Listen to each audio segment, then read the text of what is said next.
Hi,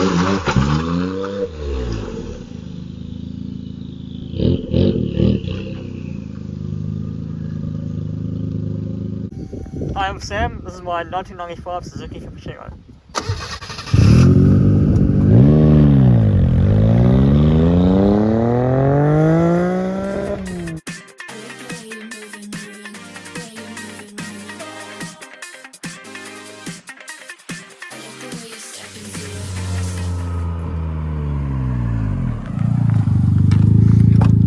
Hey man. Hey bro, how's it going? That's good, how are you? Yeah,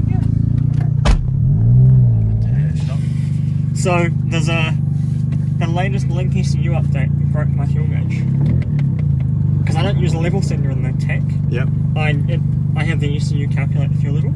Oh, right. Because it knows how much fuel it's putting in. Which makes sense. Because it knows how big the injector is. Of course it does, yeah.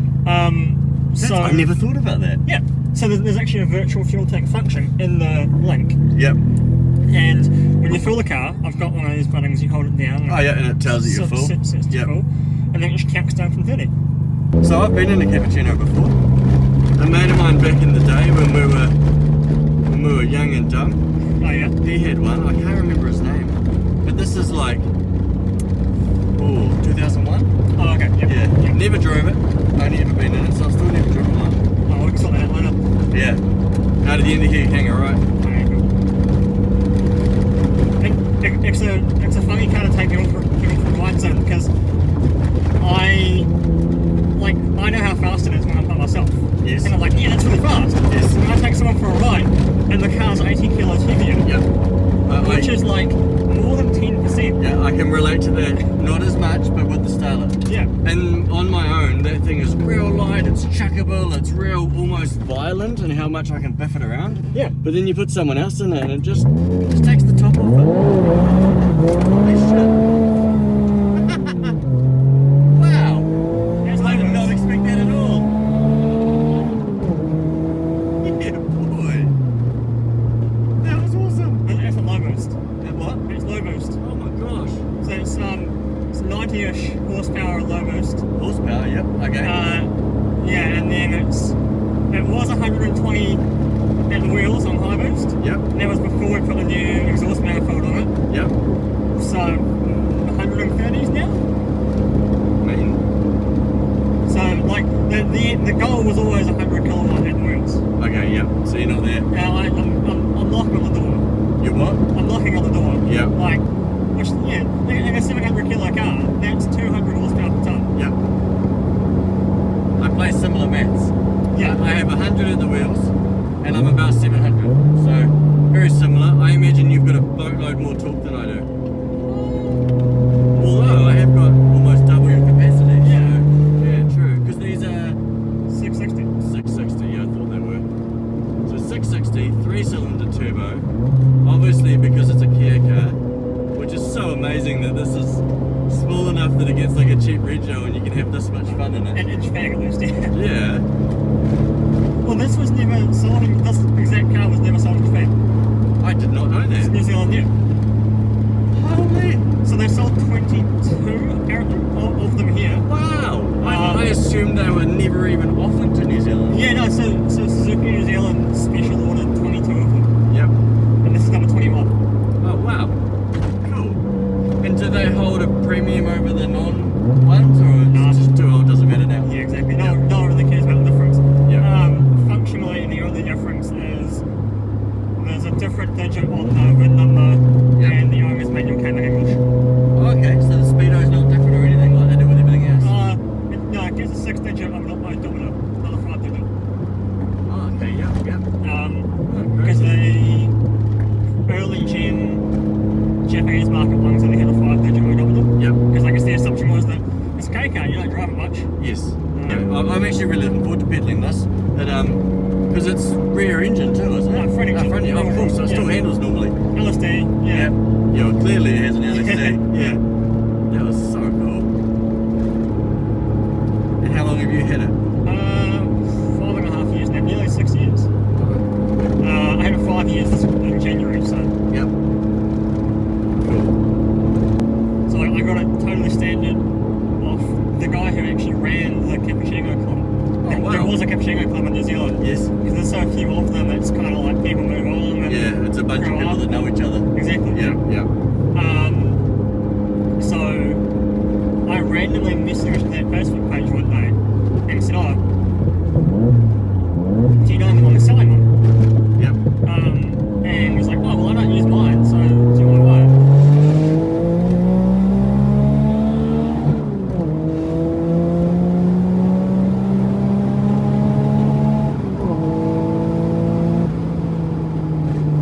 That's cool, man.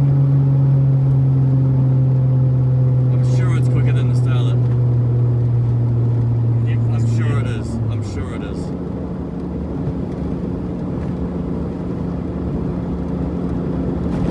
Yeah, but again, it's turbo, so it gives you that They make punch. urgency up your ass that you. It's like, oh, make me talk, and you're down there 105. Yeah.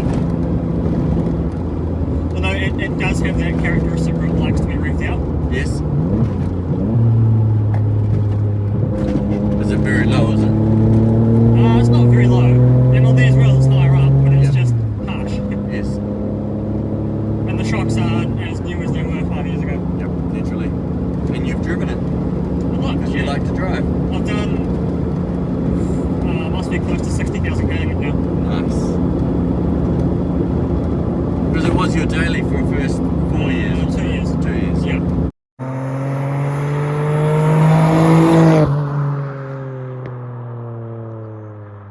Oh yeah. Oh, because I'm on a different seat. I'm in a bucket seat. You're in a Lotus seat. Oh wow. Yeah. Is that because seat options are quite limited when your car is only 2 centimeters wide? Very. Yep.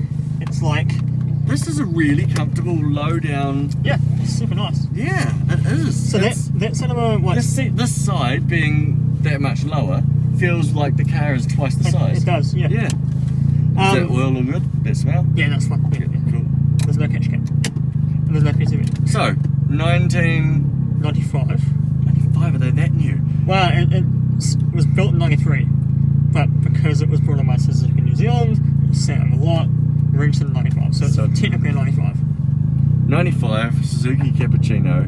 Once again, the first time I've driven a Cappuccino. Oh yeah, that felt normal. It's a good start. That's right. Is it? Yes.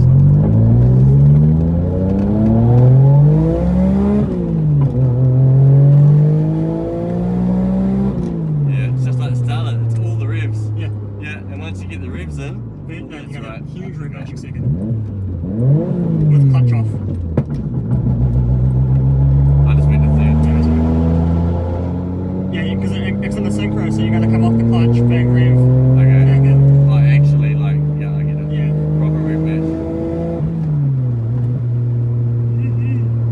Oh, I love the steering. It is so direct, isn't It it? is. Oh, this is so neat.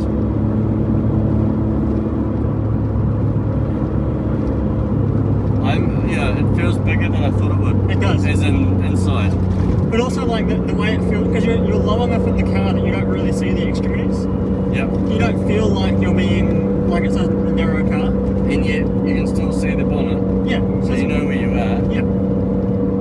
The wing mirrors look like they got MX-5 ones and shrunk them. I actually had like F1 style little ones on it. Yes. But you could not see anything else. So they shook the whole time? Yeah. Yep. Yeah, nothing about that. There it is. Is that on? Yeah. Oh, sorry. It's alright, it's what it's there for. Oh, nice. What does it rev? What does it rev out at? 9.5. Oh yeah. Yeah. I didn't feel like I got there.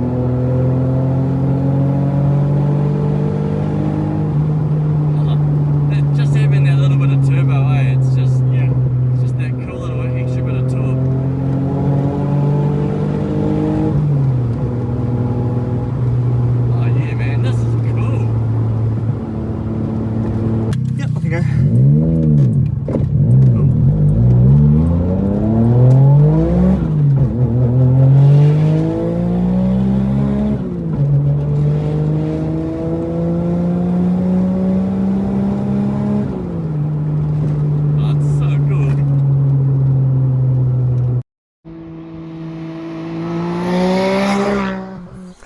So, why a Suzuki Cappuccino? It was different. Yes. It was one of those cars that you don't really hear about. Like, I hadn't heard about, and then I saw it, and I was like, that's really cool. And then I thought, well, I want one now, because I've never been one to sort of want to go down the line of what everyone else is doing. Yep. And you're 17, or I was 20, yeah, I was 20, yeah. And everyone's doing Skylines and Sylvias and NX5s and like, I was like, okay, well, what's sort of in that similar vein but different and really different? So I think you cracked it. Yeah. I think that is exactly what this is. This is real. And it takes a lot of the good things about all those cars. Yep. Like Does the roof come off? Yeah. It does? Yeah. So three sections Yes. all come off.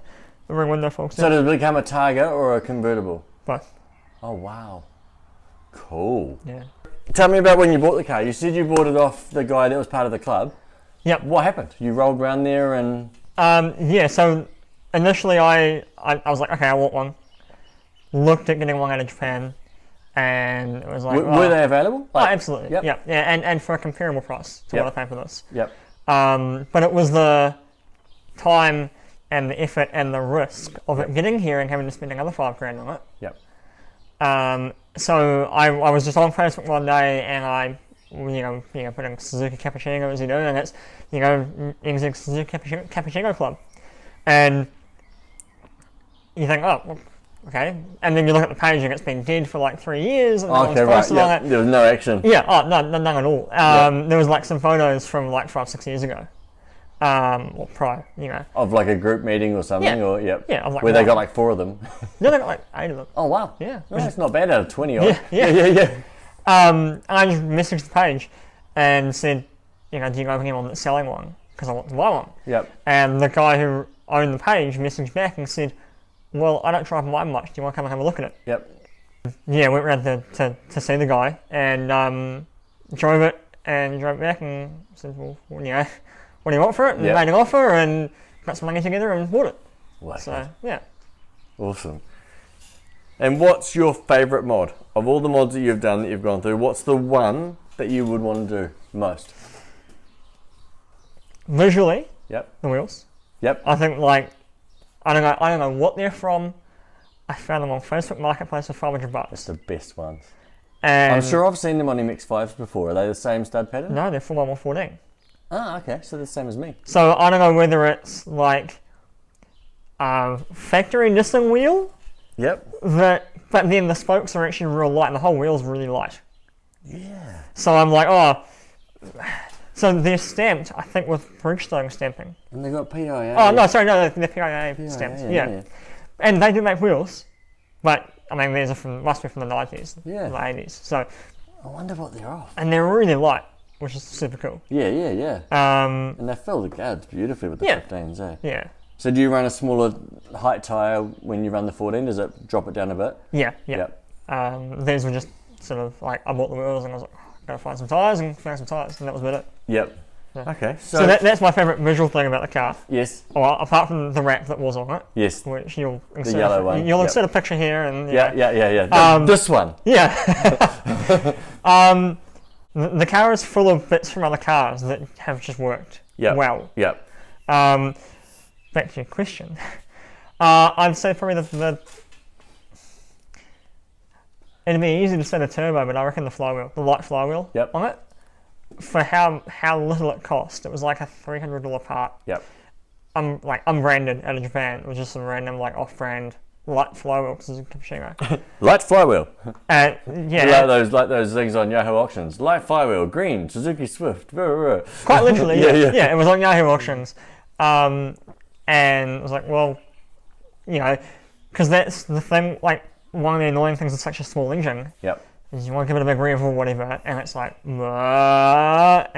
because they put big heavy flywheels in them, relatively speaking. Yep. For driving around town. Makes sense. Make it easy to more drive. Commuter. Yeah, exactly. Because it's a small motor, you need to add something to it to keep the mass there. Yeah, that makes sense. And it's turbo, so it's got the ability to move the mass, when it gets there. Yeah. But it also made it real lethargic feeling Well, it didn't at the time, but going to the light flywheel, Yep. it's like it's a new car. Yep. It's just so revvy and it's so happy. Have you driven another car when you've lightened the flywheel? And what? Have you owned another car that you've had it normally and then lightened the flywheel? No, I haven't. No, it's the only car that I put a light flywheel into.